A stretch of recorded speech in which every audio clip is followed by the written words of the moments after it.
بسم الله الرحمن الرحيم. نحمده ونصلي على رسوله الكريم. أما بعد، فأعوذ بالله من الشيطان الرجيم. بسم الله الرحمن الرحيم. ومن أعرض عن ذكري فإن له معيشة ضنكا ونحشره يوم القيامة أعمى وقد كنت بصيرا. قال الله تبارك وتعالى في القرآن المجيد: ألا بذكر الله تطمئن القلوب. صدق الله العظيم. قال النبي صلى الله عليه وسلم: ألا إن في الجسد مضغة إذا صلحت صلح الجسد كله وإذا فسدت فسد الجسد كله ألا وهي القلب، أو كما قال عليه الصلاة والسلام. محترم دوستو، بزرگوں اور دین ایمانی بھائیوں، اللہ رب العزت نے ہمیں بڑی ذمہ داری عطا فرمائی ہے۔ انسان ذمہ داریوں کے اندر گھرا ہوا ہے۔ بہت ساری ذمہ داری ہیں، دنیاوی ذمہ داری ہیں، دینی ذمہ داری ہیں، گھریلو ذمہ داری ہیں، کاروباری ذمہ داری ہیں۔ انسان جس طرف بھی دیکھیں ذمہ داریوں میں گھرا ہوا ہے۔ کسی کو کمانے کا ٹینشن، کسی کو کھیتی باڑی کا ٹینشن، کسی کو اپنے بچوں کا ٹینشن، کسی کو اپنی بیویوں کا ٹینشن، یعنی ذمہ داری ہے اور اس کو نبھانا بھی ہے۔ انہی ذمہ داریوں کے اندر انسان نے کچھ غلط فہمیاں قائم کر لی۔ ان غلط فہمیوں کا ازالہ، اس کا سدھار، اس کا بدلنا، ان خیالات کو تبدیل کرنا ہمارے لیے بہت ضروری ہے۔ میں نے جو قرآن کریم کی آیت پڑھی، وَمَنْ أَعْرَضَ عَنْ ذِكْرِي فَإِنَّ لَهُ مَعِيشَةً ضَنْكًا وَنَحْشُرُهُ يَوْمَ الْقِيَامَةِ أَعْمَى وَقَدْ كُنْتُ بَصِيرًا۔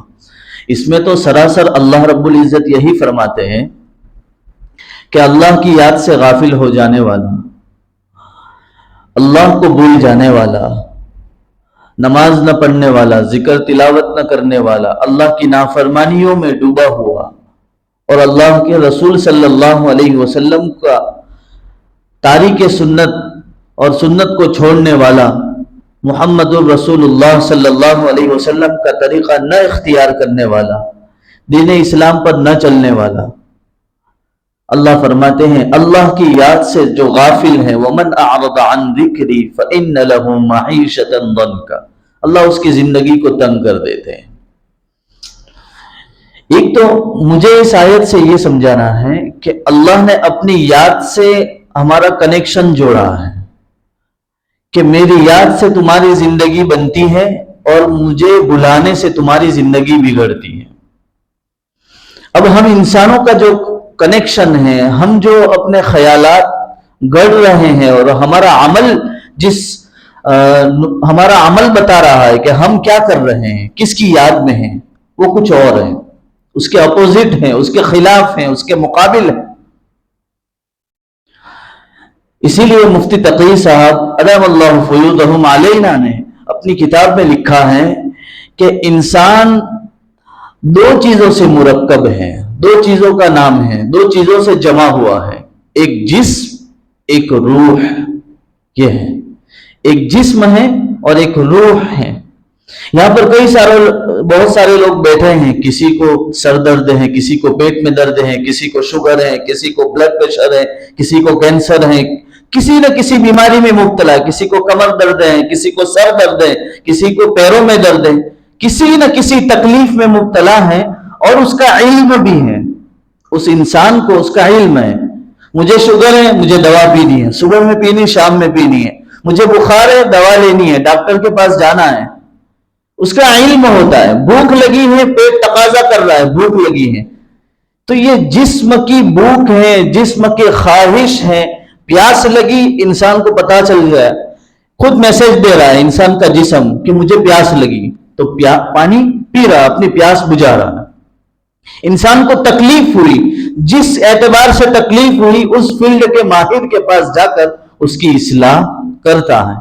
لیکن آپ سوچو کہ زندگی میں انسانوں کی جو بھاگ دوڑ ہو رہی ہے وہ صرف جسمانی ہو رہی ہے۔ آپ نے دیکھا ہے ایسا بہت کم، 100 میں سے 99% لوگ بہت کم ایسے ہوں گے جو دونوں حالتوں کے اندر ہوں گے کہ جسم بھی راحت و سکون میں ہے اور روح بھی راحت و سکون میں ہے۔ بہت کم، 1-2%۔ اللہ نے مال دیا ہے، آرام ہے، گھر دیا ہے، اچھی سہولتیں ہیں، گاڑی ہے، بنگلہ ہے، سب کچھ آرائش کی چیزیں ہیں، ایئر کنڈیشن میں بیٹھا ہے، لیکن دل سکون نہیں ہے، تشویش میں ہے، اندر سے چین بکھر گیا ہے، دل سکون کے ساتھ رہتا نہیں ہے۔ اب کیا ہوا کہ جسمانی جتنی راحت ہونی چاہیے تھی، جسم کو جتنی شوق کی چیزیں کھانے کے اعتبار سے، پینے کے اعتبار سے، کپڑوں کے اعتبار سے جتنی رہائش جسمانی انسان کو ہونی چاہیے وہ تو اس کو ملی، لیکن اندر کی روح کی بھی خواہشیں ہیں، اندر کی روح کی بھی غذائیں ہیں، ان غذاؤں سے ہم بے خبر ہیں، ہمیں اس کا علم نہیں ہے۔ اب دیکھو کتنے لوگ ہیں، بہت کم گنے چنے ہیں جن کو اس کا علم ہے کہ روح بھی اپنی پیاس بجھانے کو چاہتی ہے، روح کو بھی بھوک لگتی ہے، اس کو بیماریاں لگتی ہیں، اس کو تکلیف ہوتی ہے، وہ مجروح ہو جاتی ہیں، کیسے اس کا علاج کیا جاوے؟ اور آپ میری اس بات پر یقین کریں گے، قرآن اللہ کے نبی صلی اللہ علیہ وسلم فرماتے ہیں کہ جسم کے اندر ایک لوتھڑا ہے، ایک ٹکڑا ہے، خون کا ٹکڑا ہے، اگر وہ صحیح سالم ہے تو آپ کا جسم صحیح سالم ہے، اور اگر یہ خون کا لوتھڑا الا وہی القلب، وہ دل ہے، کہ اگر یہ دل خراب ہو گیا تو آپ سمجھو کہ اس کے جسم کے اندر اب بیماریاں شروع ہو گئی۔ جسمانی اعتبار سے بھی اللہ کے نبی صلی اللہ علیہ وسلم نے سائنس کی وہ باتیں بتا دی کہ اگر دل اچھا تو جسم میں چاہے اور کتنی ہی بیماریاں ہو لیکن اس کے زندگی کے ایام باقی ہیں، اور اگر دل کے اندر خرابی آ گئی تو پھر آپ دیکھو ہمارے حضرت مفتی احمد صاحب مثال سے یوں کہتے ہیں کہ ایک شخص کو ہارٹ اٹیک آ جائے، دل کی بیماری لگ گئی، اس کو اٹیک آ گیا تو وہ بہت سنبھل کر چلتا ہے، اس کو معلوم ہے کہ مجھے دل کا دورہ پڑا ہے، اب مجھے سنبھل کر قدم رکھنا ہے، کہیں بھی یہ اٹیک دوسری مرتبہ حملہ کر سکتا ہے، اس کو معلوم ہے کہ یہ دل کا معاملہ ہے، یہاں پر جو ہے 2 نمبری کرنے گیا اور جو ہے اپنے معاملہ سیٹ کرنے گیا تو یہ دل کے اندر دوسرا حملہ بھی ہو سکتا ہے، میری جان کو خطرہ ہے۔ اسی طرح جسم اور روح دونوں مل کر جو ہے پورا انسان بنتا ہے، اس کو بھی سمجھو۔ آپ سمجھتے ہو کیا مولانا کوئی نئی بات کر رہے ہیں کہ روح کیا ہے، یہ اندر کی آتما ہے، اس کو کون سی غذا کی ضرورت ہے، کیا اسپیشل اس کا شربت ملتا ہے، کھانا پینا ملتا ہے، یا مول صاحب نے کوئی نئی دکان کھولی ہے کہ وہاں آپ خرید ہم کو لینے جانا ہے؟ یہ روح کے لیے غذائیں جو ہیں وہ کچھ اور ہیں۔ آپ پہلے یہ سمجھیے کہ جسم اور روح کا کنیکشن کیا ہے۔ میں جیسے یہاں بیٹھا ہوا ہوں، ابھی بول رہا ہوں تو آپ کے سامنے ہوں، اور جیسے ہی میری آخری سانسیں ختم ہو گئی، دڑم سے میں گر گیا تو آپ مجھے یہاں نہیں بٹھائیں گے، میرا جسم فوراً ناپاک ہو جاتا ہے۔ جیسے ہی آدمی کی موت ہوتی ہے اس کو غسل دینا فرض ہے، غسل دینا پڑتا ہے، ناپاکی جسم سے نکلتی ہے۔ اب جو ہے مجھے مسجد سے نکال کر باہر نکال دیا جاتا ہے، اب امام صاحب نے، اب وہ میت ہے۔ پہلے تو میرے رشتے دار، میرے والدین یہ کہتے تھے میرا بیٹا ہے، میرا بیٹا ہے، میری بہن کہتی تھی میرا بھائی ہے، میری والدہ کہتی تھی میرے جگر کا ٹکڑا ہے، تو اپنے آغوش میں لیتی تھی، مجھے بوسہ دیتی تھی، مجھے پیار کرتی تھی، میری بیوی مجھے گلے لگاتی تھی، لیکن جب میت ہو جاتی ہے اس کے بعد یہ معاملہ نہیں۔ اب کیا ہو گیا؟ ارے وہی جسم کی محنت، کھانا کھا رہے تھے، پانی پی رہے تھے، ساری جسم کی محنت ہو رہی تھی، تو روح کا معاملہ کیا ہے؟ روح کہاں گئی؟ جیسے روح کا کنیکشن ٹوٹتا ہے تو آدمی مردہ ہو جاتا ہے، اسی طرح صرف جسمانی غذائیں انسان اپنے آپ کو کھلاتا ہے، پانی پلاتا ہے، کھانا اپنے آپ کو کھلاتا ہے، اور ساری عیش و آرام کی چیزیں صرف جسم کے لیے کرتا ہے، روح کے لیے نہیں کرتا۔ اللہ کے نبی صلی اللہ علیہ وسلم فرماتے ہیں زندہ رہتے ہوئے وہ مردہ ہے، ذکر نہ کرنے والا زندہ رہتے ہوئے مردہ ہے۔ اور یہی چیز ہے، انسان آج جی رہا ہے لیکن کسی کا درد نہیں, کسی کی ہمدردی نہیں, کسی کا پیار نہیں, کسی کا غم نہیں ہے. نہیں ہے. اس دل کے اندر اب غم نہیں رہا, اس دل کے اندر اب وہ کڑن نہیں رہی, وہ پیار نہیں رہا, امت کا وہ غم نہیں رہا. اس لیے اگر کوئی مار کھاتا ہے تو کھانے دو, رشتہ دار اگر ڈوبتا ہے تو ڈوبنے دو, اپنی بہن اگر بھوکی مر رہی ہے تو مرنے دو, اپنے رشتہ دار اگر جو ہے لوگوں کے سامنے ہاتھ پھیلانے دو, کوئی فرق نہیں پڑتا. اس دل پر اب کوئی حالات بدلتے نہیں ہیں, کیونکہ روح اندر سے مر چکی ہے, روح اندر سے مر چکی ہے. اس کی بیماری کیا ہے؟ میں نے بتایا کہ روح اور جسم کا کنیکشن کیا ہے. جیسے ہی جسم سے روح نکلتی ہے تو آدمی مردہ شمار ہوتا ہے. یہ روح جو ہے اصل میں پاور رکھتی ہے. جیسے یہ پنکھا گھوم رہا ہے, یہ تو اس کی ظاہری جسم ہے. یہ جو پنکھا ہے, یہ لائٹ ہے, اس کا ظاہری جسم ہے, جیسے یہ ہمارا ظاہری جسم ہے. لیکن اس کے اندر سے یہ بولنے کی پاور, یہ جو میری زبان ہل رہی, میرے ہاتھ ہل رہے, آپ مجھے دیکھ رہے, یہ سارا جو معاملہ ہو رہا ہے وہ روح کام کر رہی ہے, روح. اسی طرح یہ جو پنکھا ہے اور یہ جو لائٹ ہے, اس کے اندر ایک بجلی اور کرنٹ چلتا ہے, وہ اس کی روح ہے. اس لیے ہم کہتے ہیں کہ بجلی نہیں ہے, کنیکشن کٹ گیا ہے. کیا ہوا کہ بھائی لائٹ تو ہے, پنکھا تو ہے, چلاؤ, ایئر کنڈیشن تو ہے, ارے لیکن بجلی نہیں ہے, اس کے اندر کرنٹ نہیں ہے. انسان ہے, اس کا جسم ہے, وہی زبان, وہی ہاتھ, وہی آنکھ, وہی پیر ہے, سب کچھ ہے. کیا ہوا؟ وہ جائیداد, وہ بیویاں, وہ بہنیں, وہ مائیں, وہ کہاں گئی؟ سب تعلقات ٹوٹ جاتے ہیں جسم سے, سب تعلقات ٹوٹ جاتے ہیں. روح جب جسم سے نکل جاتی ہے اس وقت یہ معاملہ ہوتا ہے. اس لیے میرا عزیزوں, روح جو ہے بڑی اہمیت کی حامل ہے. سدھارنے کی ضرورت ہے.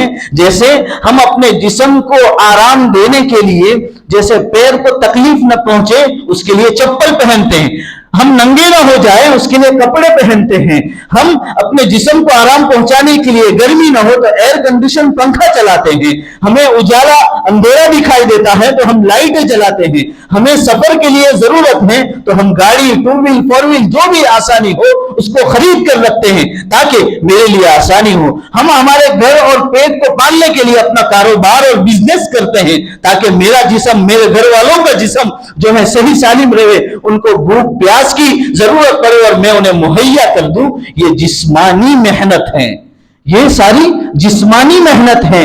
اور ایک محنت ہے جو روح کی محنت ہے, دلی آتما کی محنت ہے, اور وہ محنت ہے کہ اپنے روح کو غذا پہنچاؤ اللہ کی یاد سے. اللہ کی یاد سے. اللہ کی یاد کیا نکاح کرنا بیٹھ جاؤ گے, یوں برابر اللہ والے بن جاؤ تو بھی صافہ پہن لو, اللہ اللہ اللہ اللہ اللہ. یہ مقصود نہیں ہے. مفتی تقی صاحب فرماتے کہ ایک شخص جو ہے اپنے دل کے اندر یہ خیال کریں, جیسے انہوں نے بیان کیا, اس کے بعد ایک شخص یہ خیال کرے کہ چلو اب تو مجھے اپنی روح کو غذا پہنچانی ہے, اندر پاور پیدا کرنا ہے, طاقت پیدا کرنی ہے. کیا کریں گے؟ چلو اب ایک تسبیح ہاتھ میں لے لو, قرآن کریم کو کھول لو, ایک اللہ والے سے بیت ہو جاؤ, جو وظائف اور جو دوائیں دی ہیں کہ صبح میں یہ پڑھنا ہے, شام کو یہ پڑھنا ہے, آپ کے اندر تکبر ہے, غصہ ہے, بدسلوکی ہے, بد اخلاقی ہے, آپ کا عمل جو برا ہے, ساری بیماریاں لکھ دی, اس کا یہ علاج, یہ علاج, یہ علاج.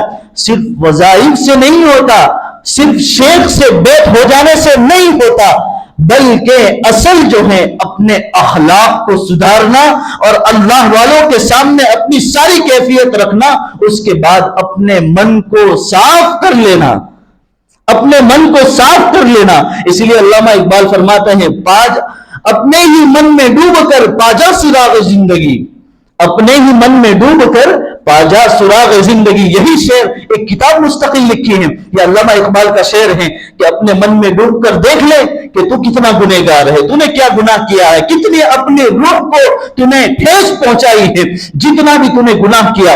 غصہ یہ روح کی تکلیف دینے والی بیماری ہے, تکبر یہ روح کو تکلیف دینے والی بیماری ہے, اور عجب بینی, خود بینی یہ جو ہے اپنے روح کو تکلیف پہنچانے والی بیماری ہے. اخلاص کا نہ ہونا, ریاکاری یہ روح کی بیماری ہے. اللہ کے ساتھ کسی کو شریک کرنا اور اپنے دل کا عقیدہ خراب کر لینا، یہ روح کی بیماری ہے۔ میرے عزیزوں، بتانے کا مقصد یہ ہے کہ اپنا جسم تو ہم سنوارتے ہیں، اپنے جسم، اپنے گھر والوں کے، بیوی بچوں کے جسم کو اچھا رکھنے کے لیے ہم ساری محنتیں کرتے ہیں، لیکن اگر ہم محنت نہیں کرتے ہیں اپنے اندر آتما، اپنے روح کو سنوارنے کے لیے اللہ کی یاد بہت ضروری ہے۔ کیا یاد کریں گے؟ اچھا، میں نے جو بتایا وہ کہ اللہ اللہ وہ نہیں کرنا ہے، وہ اللہ اللہ بھی کرو، ذکر بھی کرو، تلاوت بھی کرو، لیکن جھوٹ نہ بولو، کسی کی غیبت نہ کرو، کسی کی چغلی نہ کرو، اپنی منمانی زندگی نہ گزارو، بلکہ وَمَنْ أَعْرَضَ عَنْ ذِكْرِي فَإِنَّ لَهُ مَعِيشَةً ضَنْكًا۔ اللہ فرماتے ہیں میری یاد سے جو غافل ہو گیا، اللہ اس کی ظاہری زندگی یہ جو چل رہی ہے نا، یہ زندگی کو تنگ کر دیتے ہیں، اس کو پتہ ہی نہیں ہوتا، مال و دولت سب کچھ ہے لیکن اندر سے گھڑا ہوا ہے، اندر سے اس کو کسی نے جکڑا ہوا ہے، وہ اندر سے پکڑا ہوا ہے، وہ چاہتا ہے کہ میں کسی کو بیان کروں، اپنی دلی کیفیت بیان کروں، لیکن وہ اندر ہی اندر پریشان ہے۔ اللہ کے بندوں کیوں غافل ہو گئے؟ اللہ تمہارا دوست ہے، اللہ تمہارا ساتھی ہے، اللہ کو کہہ دو کہ یا اللہ میں بہت گنہگار، میں یہ گناہ کیا، میں نے ایسا کیا۔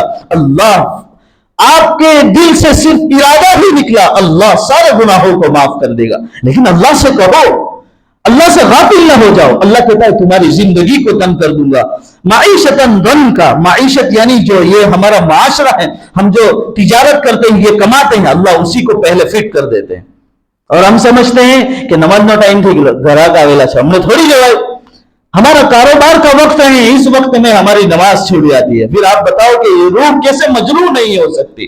اس روح کو کتنے زخم لگے ہیں، یہ دل جو ہے کتنا مجروح ہو چکا ہے، کتنا زخمی ہو چکا ہے۔ جو نماز نہ پڑھتا ہو، نہ ذکر تلاوت کرتا ہو، اللہ کی یاد سے ہی غافل ہو گیا ہو، وہ دل، وہ روح کیسے مطمئن ہو سکتی ہے؟ اللہ کی یاد کے علاوہ اس روح کو، اس دل کو کہیں بھی سکون نہیں مل سکتا۔ اللہ کی یاد کیا ہے؟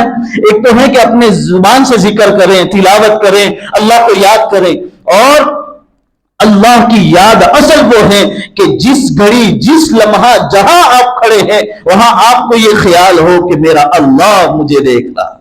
یہ اللہ کی سب سے بڑی یاد ہے، اس لیے اللہ قرآن میں کہتا ہے وَهُوَ مَعَكُمْ أَيْنَمَا كُنْتُمْ، تم جہاں کہیں ہو تمہارا اللہ تمہارے ساتھ ہے، تم سے غافل نہیں ہے۔ لا تأخذه سنة ولا نوم، ایسا نہیں کہ وہ سو گیا ہے، وہ بے خبر ہو گیا، نہیں، انه علیم بذات الصدور، تمہاری دل کی کیفیت، تم اپنے من میں کیا سوچ رہے ہو اللہ وہ جانتا ہے، تمہارے آگے کا مستقبل جانتا ہے، کتنا جینا کتنا مرنا سب کچھ اللہ جانتا ہے۔ اس لیے میرے عزیزوں، میرے پورے بات کا خلاصہ یہ ہے کہ جیسے ہم جسم کے اعتبار سے راحت، عیش و آرام اور ساری فکر کرتے ہیں، اسی طرح اپنے اس روح کی فکر کرو۔ اس دل کو اطمینان نہ ملا تو آپ یقین کرو کہ کیا ہمیں ملا؟ کچھ نہیں ملا۔ اور اگر اس دل کو سب کچھ مل گیا، اللہ مل گیا، اور جسم کو کچھ نہ ملا تو سب کچھ مل گیا۔ حکیم اختر صاحب فرماتے ہیں کہ اس روح کو اگر کچھ نہ ملا، دنیا کی کوئی چیز نہ ملی، اور اللہ ملا تو کچھ نہ ملتے ہوئے سب کچھ مل گیا۔